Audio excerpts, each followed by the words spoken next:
간절히 기도드립니다. 아멘. 서밋 타임 갖도록 하겠습니다.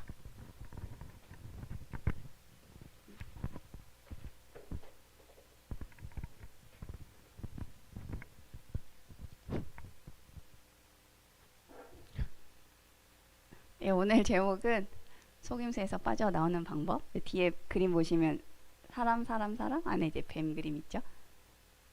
잘 안 보이게 해놨어요, 일부러. 보이세요? 그 많은 사람들이 이제 신년 뭐 운세도 보고 또 이제 주기적으로 점을 보러 가는 분들도 있더라고요. 제가 예전에 이제 그 회사에 동료 친구가 있었는데 그 친구가 정기적으로 점을 보러 가는 분이었어요. 근데 이제 한 번은 갔다 오고 나서 점쟁이가 너무 잘 맞춘다는 거예요. 그래서 막 이야기를 막 풀어가는데 듣다 보니까 이상해. 그 말은 나도 할 수 있겠어. 그 점쟁이가 하는 말은. 그래서 제가 이제 그 친구한테 물어봤죠. 혹시 집에 감나무 있어? 그러니까 야, 무슨 집에 감나무 있어? 없는데? 그랬어요. 야, 있으면 큰일 날 뻔했어. 야, 근데 지금 그 점쟁이가 이런 식의 스타일로 말을 해. 이렇게 얘기를 해줬는데도 무슨 말인지 못 알아듣더라고요. 그래, 그럼 계속 돈 갖다 바쳐라. 그래서 그 친구가 이제 저랑 이제 동갑이기 때문에 이제 결혼에 목마른 친구였어요. 갔더니 이제 이름을 개명을 하고 이제 계속 사람을 만나라. 그럼 이제 2년 뒤에 결혼을 할 것이다. 그래서 그때부터 열심히 소개팅을 하더라고요. 2년 뒤 또 여전히 혼자였더라. 그래서 야, 이름 왜 바꾸는 거야? 그냥 이름이 바꾸고 싶었는데 이름 이상하다 하니까 이제 그렇게 통합니다. 제가 이번 주간에 읽은 책이 이제 콜드 리딩이라는 책인데요. 이제 일본의 유명한 그 최면, 또 커뮤니케이션 이쪽 이제 전문가라고 합니다. 이제 이 콜드 리딩이 뭐냐면은 점술가나 종교 창시자, 심령술사 등 이제 전 세계 1%만이 쓰는 내 마력의 화법이다. 이렇게 얘기를 하면서 이제 1%만이 쓰고 이제 우리들한테는 알려지지 않은 이제 그거를 내가 공개하겠다. 이렇게 합니다. 그러면서 하는 얘기가 뭐냐면 이제 그 어떤 사람이 문제가 있으니까 이제 이런 사람들을 찾아올 거 아니에요. 이제 그때 대화를 하면서 이제 심리적인 트릭을 구사하는 거예요. 그러면 내가 이 사람을 처음 봤지만 이 사람의 어떤 대화 속에서 이 사람의 어떤 그 문제점이나 이런 것들을 이제 캐치하는 거예요. 그래가지고 이렇게 하면은 이제 어떤 일들이 일어날 거야 하면서 이제 미래의 일까지 예언하는 것을 이제 콜드 리딩이라고 합니다. 그래서 이제 그 사람 그 상담 온 사람은 이제 콜드 리더가 하는 얘기를 듣고 야, 내 과거 현재 미래를 모두 다 막 맞춰 척척 맞춰 마음이 홀딱 뺏기게 되겠죠. 그래서 척척 맞춘다 착각하게 만드는 그 기술입니다. 근데 이제 이 책 앞부분에 이런 얘기를 해요. 이제 내가 여기서 얘기하는 것들이 이제 일반적인 그 커뮤니케이션에서 쓸 수 있는 화법부터 좀 위험한 것까지 있다. 그런데 이거는 기술이고 도구일 뿐이지 문제는 이걸 누가 쓰느냐 이게 중요하다. 그래서 이걸 알고 있어야 내 주변에 나를 속이려고 드는 그런 사람들한테서 나를 보호할 수 있고 또 위험에 빠진 사람들을 또 도와줄 수 있다. 이런 얘기들을 합니다. 그래서 알아야 된다. 그래서 이제 상대방의 마음을 사로잡으려면 어떻게 해야 되냐 얘기를 해요. 그러면서 이제 제품의 그 예시를 드는데 사람들이 예를 들면 이 제품의 가격이 싸다 또는 뭐 디자인이 멋지다 이래서 산다기보다는 다른 이유가 있다라는 거죠. 그냥 겉으로 보이는 뭐 이쁘고 가격이 저렴해서 그거는 그 현재 의식 수준에 이제 들어오는 매력은 그냥 일시적이라는 거예요. 그래서 이 현재 의식 속에는 깊이 이 매력이 각인되지가 않는다. 그럼 어디다가 그 매력을 각인시키느냐? 잠재의식 속에. 제품도 잠재의식 속에 각인이 돼버린 매력이 각인되면 이유도 모르고 그걸 산다는 거예요. 예를 들면 명품 같은 거는 얘 비싸, 비효율적이야, 막 좀 몇 달 쓰고 나면 막 까진대. 근데도 샤넬이야? 그럼 이제 사람들이 산다고요. 각인이 되기 때문에 잠재의식 속에 이 매력이 각인이 되면은 그 모든 이론과 객관적 논리를 능가하게 된대요. 비논리적인데도 그냥 확 홀딱 반하는 거죠.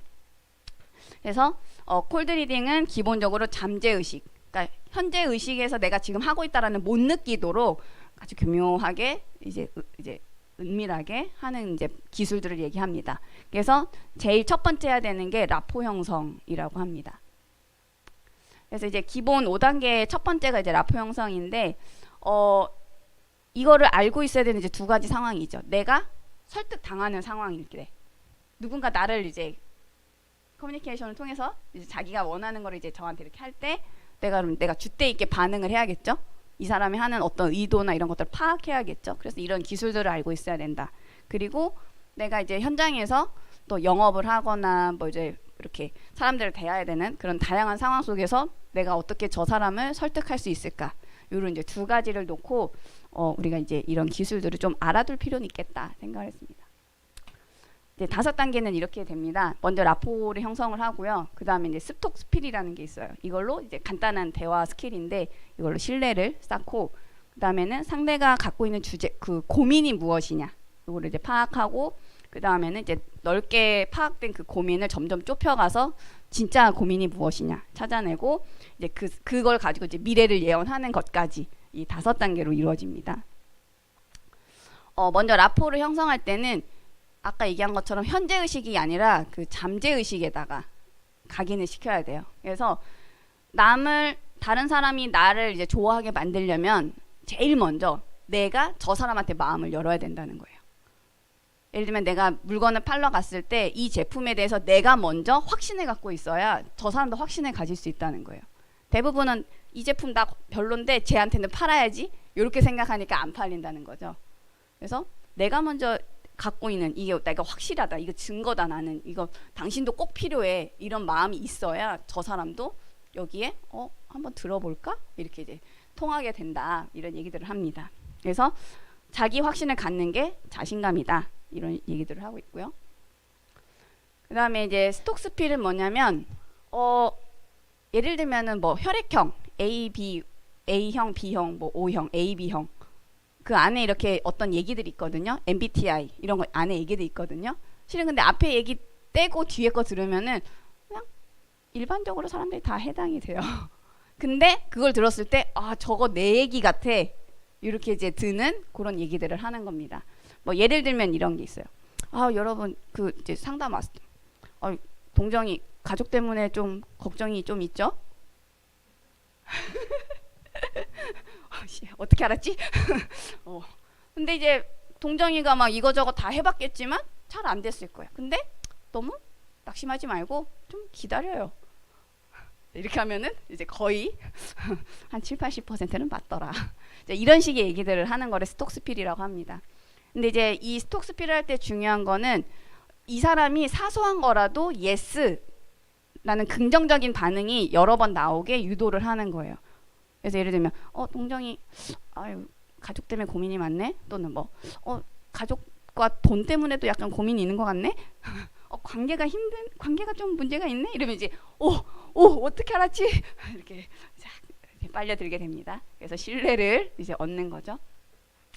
그 다음에 이제 상대가 어떤 고민을 갖고 있느냐를 이제 파악해야 되는데 이 저자가 하는 얘기가 사람들은 대부분 이 4가지 안에 다 들어간다. 돈, 사람 관계, 대인 관계, 그리고 꿈, 그리고 건강. 거의 이 안에 다 들어간다. 그래서 저 사람이 그 고민이 뭔지 이제 스톡 스필을 통해서 이제 접근을 해서 이제 그 4가지를 딱 언급을 하면 이제 확 걸려들죠. 그러면은 이 상담자들이 그냥 자기에게 막 다 꺼내요. 그럼 이제 그걸 통해서 정보를 이제 빨리 흡수한 다음에 또 애매한 답변들을 또 주면서 또 이제 신뢰를 형성을 하고 그러면서 이제 합니다. 근데 이럴 때 굉장히 포괄적인 해답을 주는 거죠.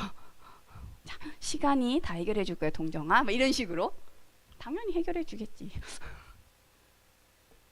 그러면서 이제 그 돈이냐 사람이냐 꿈이냐 건강이냐 이 4가지 카테고리 중에 한두 개 정도는 걸린다는 거죠, 사람들이. 그러면은 그 안에서 조금 더 세부적인 이제 그 핵심으로 들어가는 거죠. 그때 이제 서틀 네거티브라는 게 있고 서틀 퀘스천이라는 걸 활용을 한대요. 서틀 네거티브는 뭐냐면 그 서틀이라는 말은 애매한, 뭐 교묘한 이란 뜻이거든요. 그래서 부정 의문문을 사용하는 거예요. 혹시 돈이 많이 필요한 건 아니겠지? 이러면 이제 사람들이 이제 반응은 2개죠. yes 아니면 no거든요. 그럼 yes라고 하면은 그럴 줄 알았어. 노라고 하면 그렇지 않아서 정말 다행이야. 이제 이렇게 부정 의문문을 통해서 무조건 맞춘 것으로 끌어당길 수 있다. 그래서 서틀 퀘스천 이런 거를 네거티브를 하고요. 그다음에 서틀 퀘스천은 어떤 얘기들을 나누면서 뭐 약간 좀 이런 것들이 느껴지는데 혹시 짐작 가는 거 없으세요? 이런 이제 그럼 이제 질문이 아닌 질문을 하는 거죠. 이제 동정이는 방금 질문이 아닌 것처럼 느껴졌을 거예요. 이제 이러 해가지고 막 친구가 나를 꼬여서 막 이런 식으로 얘기를 하겠죠.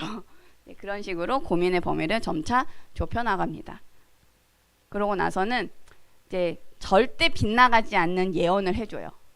그걸 이제 서틀 프리딕션이라고 하는데 프리딕션이 예언이거든요. 근데 애매한 교묘한 예언이에요. 그래서 굉장히 범위가 넓고 실현되기 쉬운 예언을 합니다. 예를 들면 동정이가 뭐 경제적으로 이제 어떤 문제가 좀 있다 했을 때 그러면은 동정이가 일을 하면 그건 해결이 될 거야.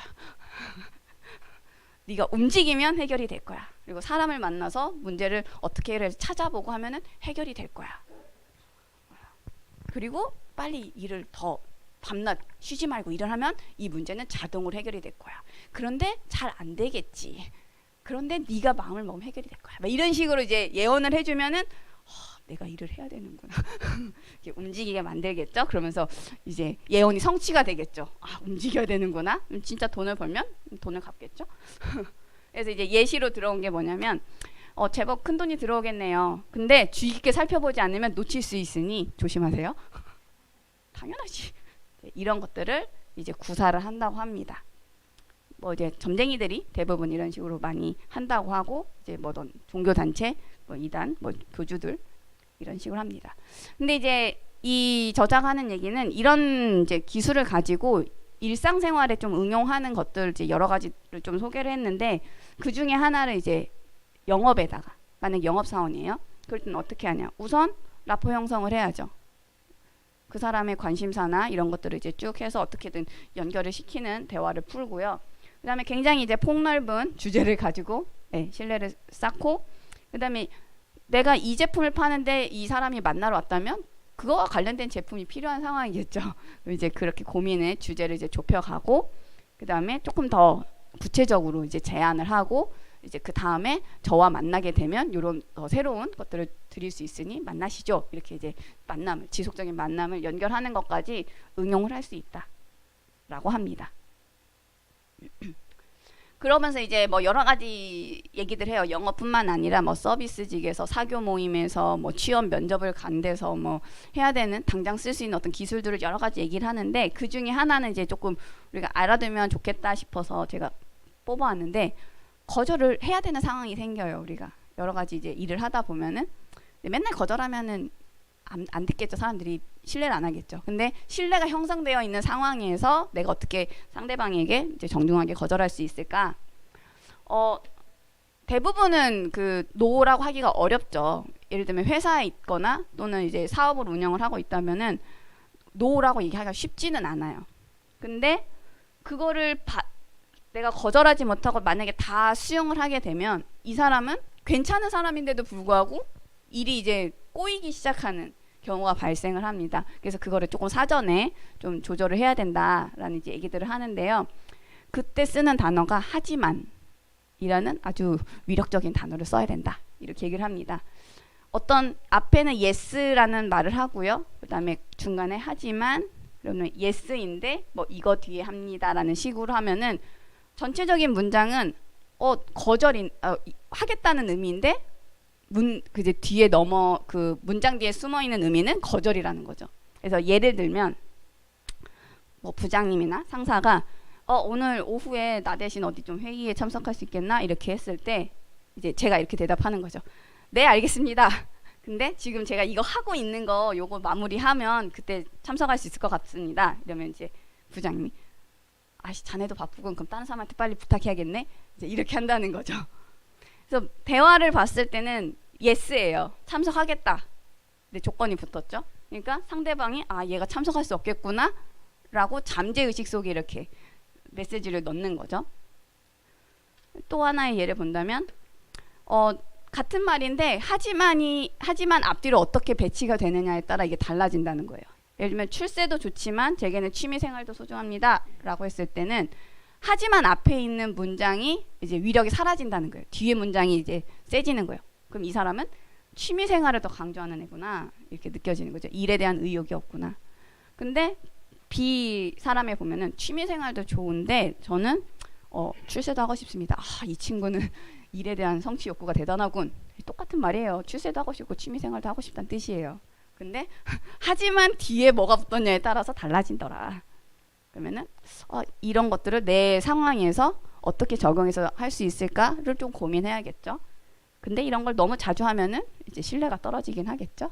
이제 그런 것들을 좀 염두에 두고 주의해서 사용할 필요는 있겠다 했습니다.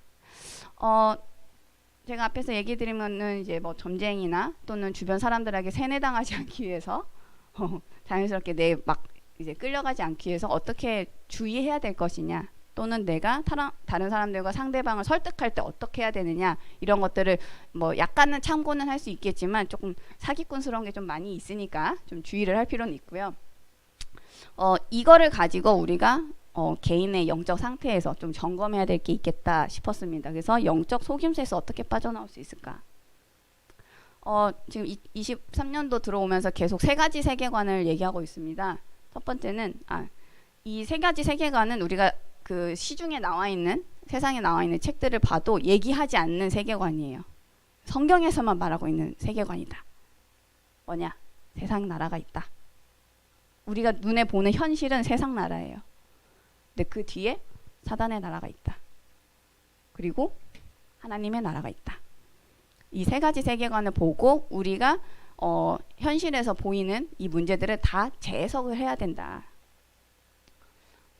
저 세 가지 세계관을 이해하지 못하면 현실에 속아요. 동정이 같은 경우도 문제가 있다? 그럼 현실에 속게 돼요. 그 뒤에 너머에 있는 거, 그리고 하나님이 원하시는 건 무엇인가, 이거를 잘 발견해야 된다. 그렇지 않으면 사단의 영적 속임수에 그냥 끌려갈 수밖에 없다. 이제 알았으니까 네, 더 이상 속지 말고 빠져나야 됩니다. 제가 요즘에 여러 랩런트들을 이제 만나고 있는데 제가 공통 질문이 있어요. 너의 CVDIP가 뭐냐? 너만의 CVDIP가 뭐냐? 근데 진짜 대다수가 이렇게 얘기를 해요. 그 류 목사님이 메시지에서 말씀하신 것, 또는 강단 메시지에서 나온 그 CVDIP 그냥 개념을 자기의 CVDIP라고 생각을 하는 거예요. 이거 세뇌 아니야? 고민해볼 필요는 있죠. 그냥 들은 대로 내가 말하고 있다면 이건 앵무새겠죠. 안에서 재해석이 안 되고 있다라는 이제 그런 부분들을 좀 많이 발견을 했고요. 또 다른 경우는 뭐 쓰긴 썼는데 자신의 과거, 현재, 미래와 좀 상관이 없이 썼어요. 그러니까 1번에 조금과 유사하지만 조금 달라요. 뭔가 한 것 같은데 아닌 것 같아. 지금 직업이 뭐예요? 지금 전공이 뭐예요? 했을 때 이게 맞나? 싶은 것들. 과거의 배경, 이런 어떤 어려움이 있어요? 그와 전혀 상관없는 것들이 좀 그런 걸 잡는 경우도 있더라. 또는 몇 년 전에 또는 몇 달 전에 작성하고 까먹었어요. 뭐였더라? 20살을 해야 되는데 까먹었어. 뭐였더라? 이제 이런 경우들이 있더라. 그래서 그러면은 이렇게 내가 1, 2, 3번 안에 걸린다면은 이거는 안타깝지만 CVDIP가 아닐 가능성이 있다. 그래서 이제 문제를 파악했으면 이걸 어떻게 찾아야 될까 좀 같이 대화를 나누고 있습니다. 그래서 뭐 이게 정답이라고는 할 수 없고요. 그냥 제가 생각하고 제가 이제 랩런트들한테 이해를 돕기 위해서 설명하는 부분들을 좀 정리해봤는데요. 먼저 C는 커버넌트, 언약인데 그 성경에 나오는 거는 이제 그 포괄적인 일반적인 언약을 말씀을 하시는 거죠. 우리에게 모든 인간에게 필요한. 근데 그게 나에게 실제 적용이 되려면 나의 문제를 어떻게 해결하셨느냐가 나와야 되는 거죠. 나의 절대 불가능이 뭐냐? 내가 아무리 노력해도 안 되는 그 절대 불가능이 뭐냐? 그거를 어떻게 절대 가능으로 그리스도가 답이 되셨는가를 발견을 해야 된다.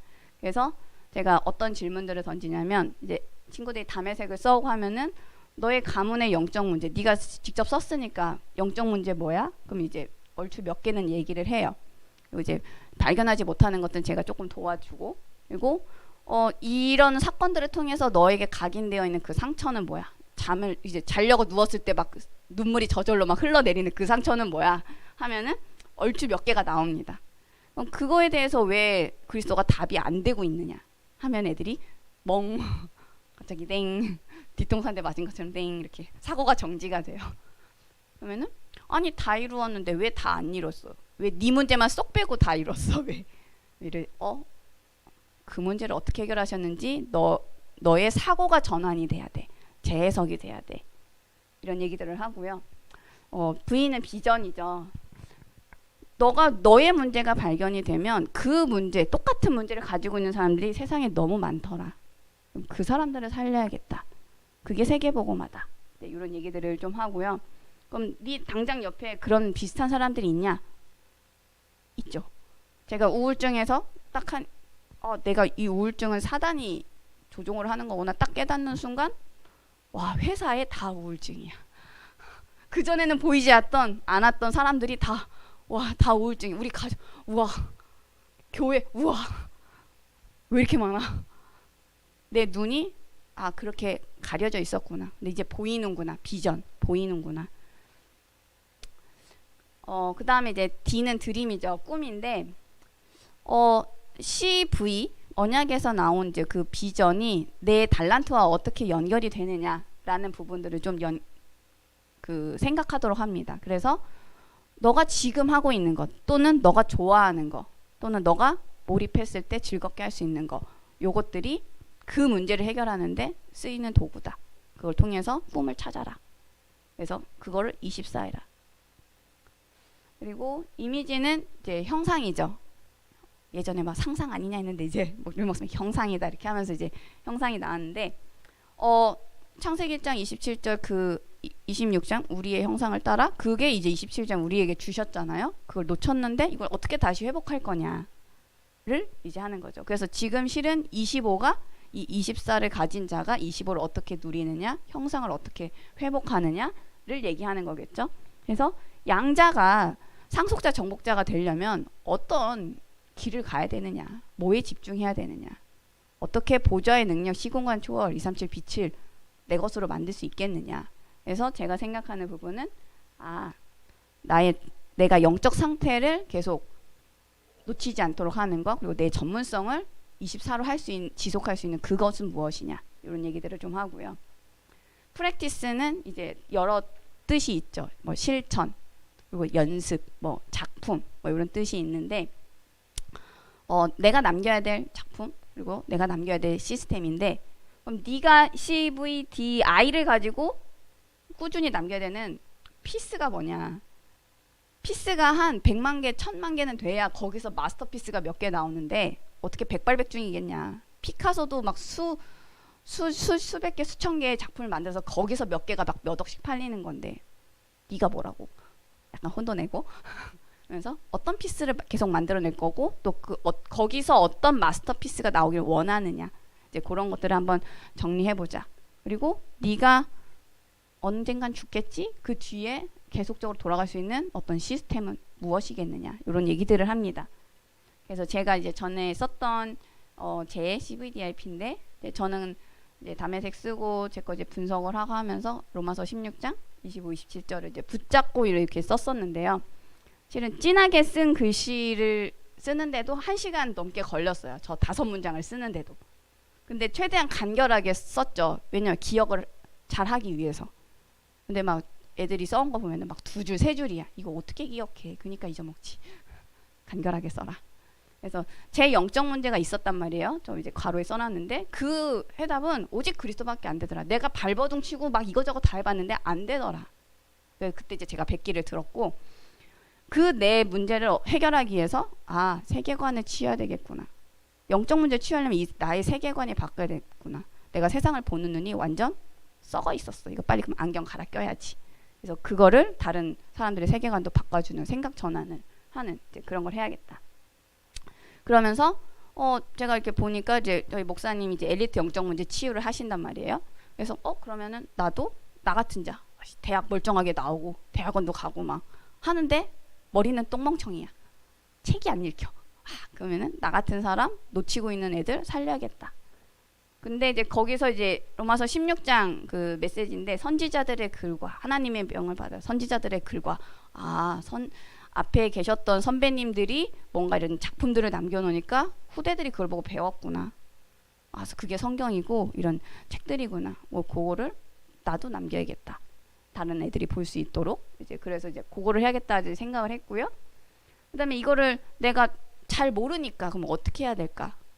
서밋 타임을 해야겠다. 그럼 서밋 타임 하면 다들 기도만 하는 걸로 생각을 하는데 아니죠. 내가 집중하는 시간을 얘기를 하죠. 그래서 기도를 할 수도 있고 묵상할 수도 있고 또는 글을 쓰거나 책을 읽거나 또는 뭐 이제 영상을 뭐 이렇게 한다던가 뭐 여러 가지가 있겠죠. 그런 서밋 타임을 계속 지속해야겠다 생각을 했고요. 그다음에 제가 언젠가는 이제 지금 이제 40인데 언젠가는 죽겠죠. 근데 제가 사라지면 제 CVDIP가 사라지면 안 되겠죠. 내 CVDIP는 계속 살아서 사람들을 후대들을 살릴 수 있도록 그럼 어떻게 할 것이냐. 그래서 뭐 책이나 강연이나 서밋스쿨이나 서밋대학, 뭐 출판사 연구소 이런 것들을 세우고 그 후대들이 또 계속 이런 걸 굴려가면서 변질되지 않도록 해야겠구나. 그거를 놓고 이제 계속 기도하면서 도전을 하고 있습니다. 그래서 이제 저는 지금 이번 그 23년도가 25기 때문에 제 123 RUTC 응답 25기 때문에 빨리 24를 찾아야 된다. 벌써 한 달이 다 지나가고 있어요. 그래서 CVDIP가 만약에 발견됐다. 그러면 그 뒤는 너무 간단하다. 문제 해결은 어떻게 해야 되냐면 문제가 발견되면 해결은 자동으로 따라오거든요. 당연히 안 될 수밖에 없었어요. 예를 들면 동정이가 문제가 있었다. 그 문제는 당연히 올 수밖에 없는 문제야. 근데 이거에 왜 내가 이 문제를 당하게 됐나 필요를 알고 거기에 맞는 도전을 하는 거죠. 그게 필요고요. 그럼 이게 하나님이 나에게 주신 절대 이유, 절대 목표구나. 이게 보이겠죠? 그러면 내가 경제를 정복해서 많은 사람들이 경제에 시달리지 않도록 경제 때문에 복음이 안 들어가. 그럼 빨리 이런 것들을 경제와 복음을 같이 줄 수 있는 경제 전도사가 되겠구나. 동정이는 그걸 하시기 바랍니다. 그렇게 하나님이 나를 왜 이렇게 문제에 시달리게 하셨는가 알아야 됩니다. 근데 이걸 언제까지 할까? 25가 올 때까지 하시라. 그래서 우리가 그 CVDIP 붙잡은 거 가지고 계속 24 도전을 하면서 그러면은 계속 연구하고 도전하고 하다 보면은 어떤 일이나 사건이나 만남을 통해서 하나님이 문을 여시겠죠.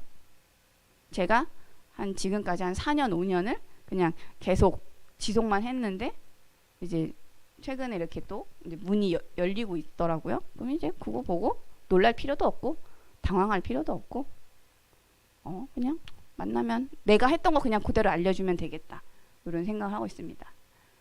그래서 지금 만나는 친구들에게 지금 제가 전달하는 내용입니다. 너가 재능이 없어? 스스로 그렇게 생각을 했어? 그러면은 재능을 어떻게 개발시킬지 연구해.